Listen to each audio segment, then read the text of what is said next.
بسم اللہ الرحمن الرحیم۔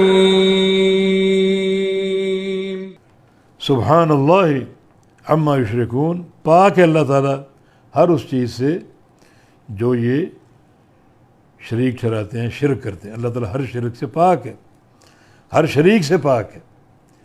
شریک مقرر کرنا اللہ تعالیٰ کا یہ سب سے بڑا نقص ہے جو اللہ کی ذات میں لوگ منسوب کرتے ہیں، کیونکہ شریک کا معنی پارٹنر۔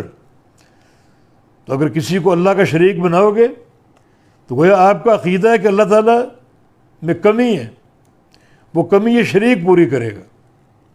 دنیا کا نظام ہے، آپ اپنے کاروبار میں کسی کو شریک کرتے ہیں کسی کمی کی بنا پر۔ کام آپ کا اگر چلتا ہو، خوب منظم ہو، تو آپ کسی کو شریک کریں گے اپنے پرافٹ میں۔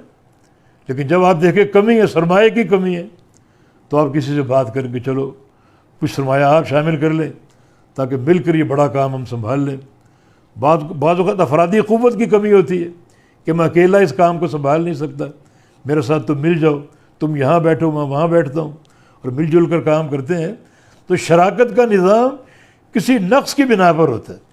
تو اللہ تعالیٰ کا شریک مقرر کرنا اللہ تعالیٰ کی طرف ایک بڑا گویا جرم جو آپ نے جس کے آپ مرتکب ہوئے، اور اس کو اللہ تعالیٰ کی طرف منسوب کر رہے ہیں۔